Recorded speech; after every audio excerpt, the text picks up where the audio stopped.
Representative Paul Gosar has doubled down on his disgusting behavior, despite the House of Representatives voting on Wednesday to censure him, not censor, but censure him and strip him of his committee assignments. Now, only 2 Republicans, by the way, along with all the Democrats, voted to censure him. This is, of course, Representative Liz Cheney and Adam Kinzinger, of course, the usual suspects that voted along with the Democrats. These are anti-Trump people. But the rest of the Republican Party, they're like, no, not at all. Not at all. Oh, okay, interesting. So now, this is over the photoshopped tweet of the anime attack on Titan that depicted him, Marjorie Taylor Greene, Lauren Boebert, killing Joe Biden and Alexandria Ocasio-Cortez, who are the so-called Titans. So, anyway. Now, after this, he has not learned, and there is a good reason for that. Now, shortly after he was censured by the Democrats, Gosar went to his social media getter, and shared a meme that said, "Thug life," which I think was kind of fascinating, really. Wait, I thought Republicans hate thugs. Oh, no, only if it's those kind. Ah, of course, yes, yes. But no, this thug life showed him in sunglasses, wearing a gold chain, smoking a joint, which I think is, again, pretty hilarious, because I don't... When did they become pro-pot? You know what? Actually, it's kind of interesting. House Republicans have now introduced, I think, legislation to decriminalize all drugs. So they actually went to the left of the Democratic Party, which is fascinating to see. I don't know if they're actually serious about it, but, well, you know, they're learning that they're going to have to try to reach young people somehow, and this is their way to do it. Interesting. But anyway, this caption on this picture reads, "Gosar life." Right. Okay. Now, he also retweeted that same video that got him in trouble, and also refused to apologize to Alexandria Ocasio-Cortez, and called the censure, quote-unquote, kabuki theater and a hysterical mob, and even compared it to Charlie Hebdo. So, now, look, those of you who remember that disaster, that was where you had fundamentalist Muslims that had basically, what was it? They had bombed or, I don't remember, shot up a building full of Charlie Hebdo cartoonists for drawing Muhammad. Well, okay, but there's no comparison there. Nobody shot up anything. Nobody was hurt or damaged here. And so, and it's not even, again, Charlie Hebdo was satirizing religion, which I think is totally fine. Representative Gosar shooting a video that basically advocated for violence against elected officials in a place of work, his own colleagues. So it's not at all the same. Despite that, that fact, here's what he said about it. "I remind everyone that pretending to be upset over a cartoon is what happened to the Charlie Hebdo magazine in France. All right-thinking people condemned that then, and they should condemn the Democrats now for their violation of free speech." Again, not even the same. Not even the same. Not even close. Ridiculous comparison. Doesn't apply at all. But now, and I love at the end, he's like, "Oh, my free speech." My free speech? Yeah, okay, sure. So, look, under the imminent lawless action test, speech is not protected by the First Amendment if the speaker intends to incite a violation of the law that is both imminent and likely. In this case, Paul Gosar, to his credit for now, is not saying, "Well, go kill her." Well, he's not saying that. No. Because free speech, as I mentioned, does not allow you to incite violence in the strictest terms. But I would argue that this is more along the lines of stochastic terrorism, which is defined by the public demonization of a person or group, resulting in the incitement of a violent act, which is statistically probable, but whose specifics cannot be predicted. Yes. Now, all of these far-right members of, not just members of Congress, but of course you have members of right-wing media, they're all pushing violent rhetoric and imagery. And there's a reason for it. For one, it dehumanizes people. It dehumanizes AOC, it dehumanizes the left, dehumanizes Muslims, immigrants, etc. And of course, I've given you a million of examples of this kind of rhetoric. Again, all you have to do is just watch stuff from Fox News. You'll see. Fox News, Newsmax, OAN. And on AOC, of course, oh, she's a communist. Her and the Democrats, they're serving Satan. She hates America. They're the enemy. All those people, they're like animals. I mean, remember, this is the way that they described the protesters, George Floyd, right? Which were massively peaceful, 96% peaceful, and spread over 20 different states. And nonetheless, they were described as rioters, looters, animals. Immigrants are described as invaders, leeches. Democrats are considered monsters, baby killers. And of course, QAnon, blood-drinking pedophiles. So, literal QAnon stuff. Now, that said, I don't know if Paul Gosar is QAnon, but I do know that his family thinks he's nuts. In fact, here's what his brother Tim told MSNBC. Quote, I believe he's dangerous, unhinged, and is reckless. And is somebody that, as I've said before, needs to not only be censured, but he needs to be expelled. So that, of course, is the next step. Now, is that going to happen? No, very, very unlikely. Now, his sister Jennifer added, quote, to be honest with you, it is about time. Now, of course, the bigger problem than just Gosar is basically the whole Republican Party at this point, party leadership especially. So now, as the final votes came in to censure him, Gosar was getting backslaps and fist bumps from his Republican colleagues. And then, of course, it's because they love this shit. They love this shit. House Minority Leader Kevin McCarthy also said that this entire resolution is a quote-unquote abuse of power by the majority, and added, rules for thee, but not for thee. This is part of a larger pattern. Well, now hold on a second here. Okay, when did specifically House Democrats, again, House Democrats, elected officials, when did they spread violent imagery about their colleagues?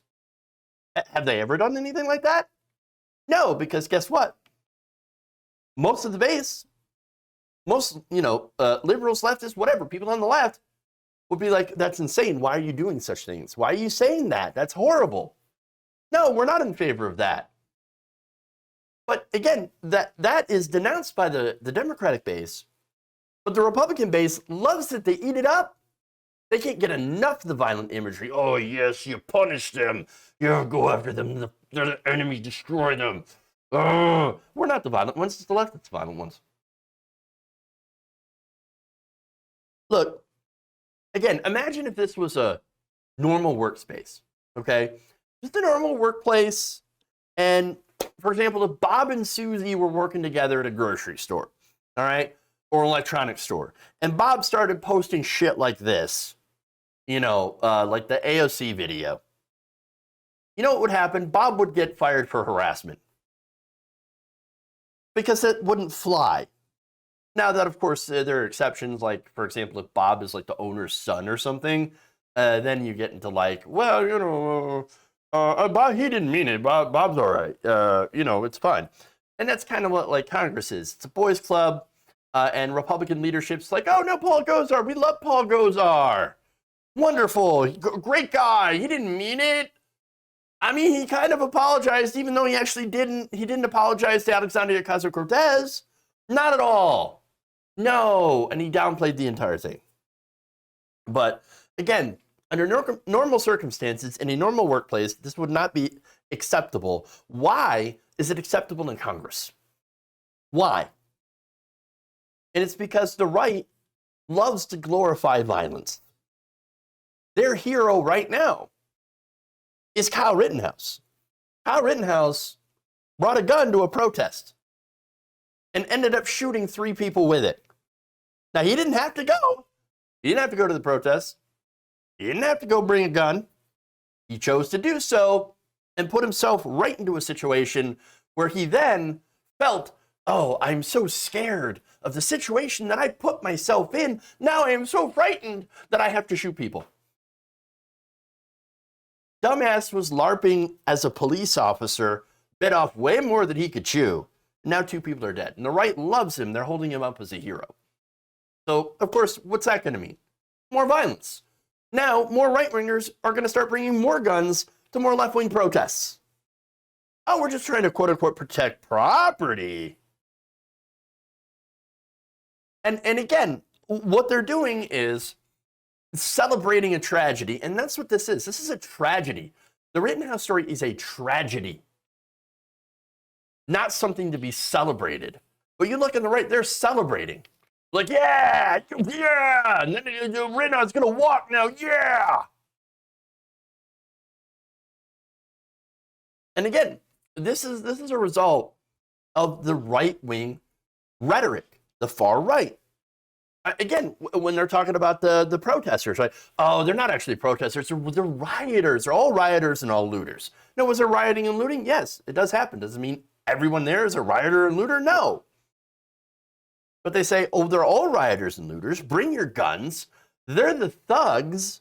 They're animals.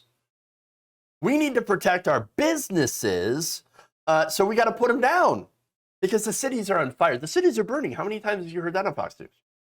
Oh, entire cities are on fire. Which entire cities? Which entire cities?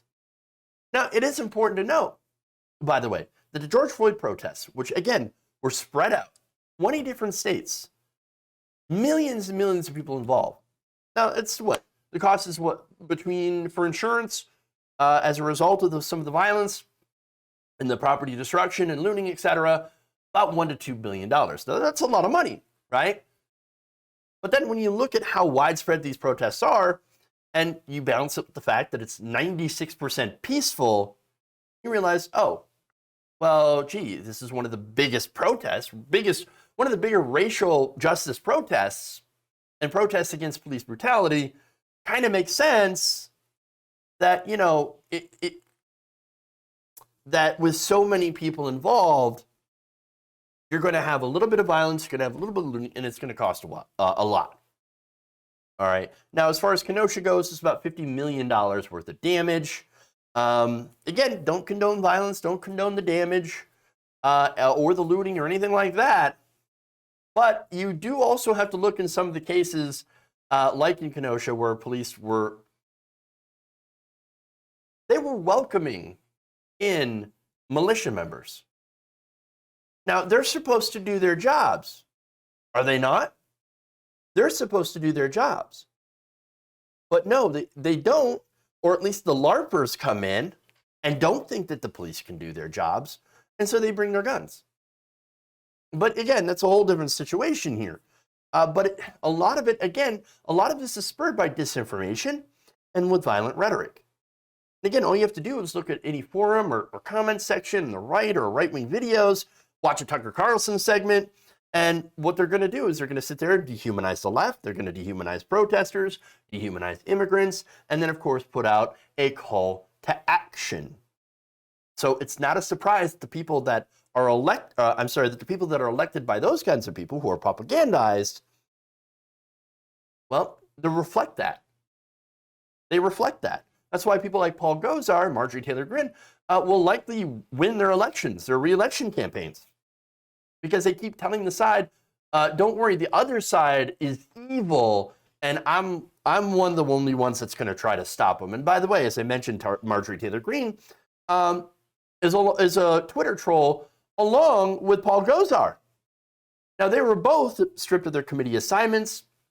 Marjorie Taylor Greene also promoted social media posts advocating for the death of Democrats, of leadership, and also recently tweeted out the phone numbers of the 13 different Republicans who had voted for the bipartisan infrastructure corporate handout bill.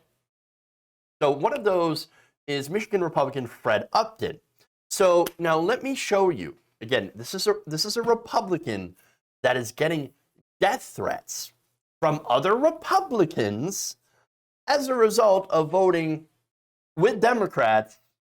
Listen to this. Traitor. That's what you are. You're a piece of traitor. I hope you die. I hope everybody in your family dies. You piece of trash mother. Voted for dumbass. You're stupider than he is. He can't even complete a sentence. You dumb mother. Traitor. Piece of mother. Piece of trash. Hope you die. Hope your family dies. Hope everybody in your staff dies. You piece of traitor.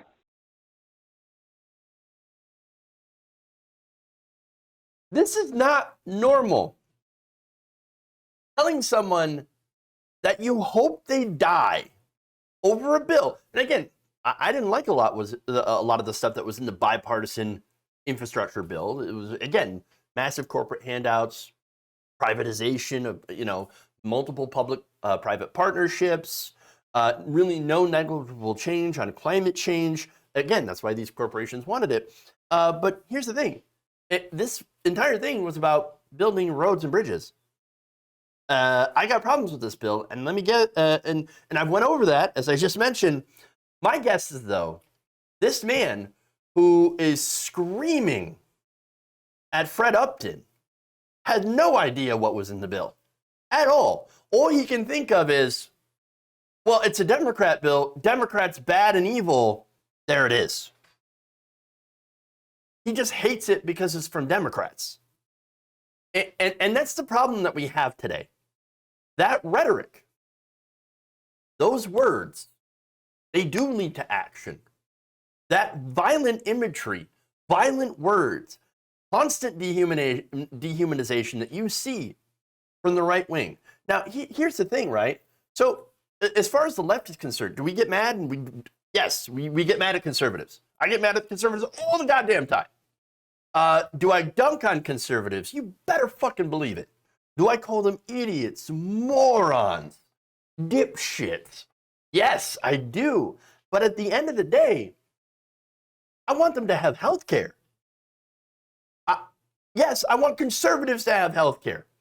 I want conservatives to have higher wages. I want everybody to have health care. I want everybody to have higher wages. I want everybody to have a better standard of living. I want everybody to have clean water, clean air, a good environment. I want all that for all Americans. And not just for all Americans, but everyone around the world. But there are people out there that do not. There is the far right that wants to get people killed. And even when you look at some of the anti-vax stuff that's being pushed on the right, on the far right, they don't even care if their own die, as long as they own the libs. That's the problem with polarization. That's the problem with dehumanization. With our political climate these days, it's disgusting. And Gosar's actions, and the actions, and by the way, his treatment from his own party are another example of how bad it's gotten. Not just in Washington, but all over the country. If you enjoyed this video, please give us a like and share with your friends. You can subscribe and help out the channel by becoming a patron. It's patreon.com/Jeff Waldorf, or you can become a channel member as well by hitting the join button below.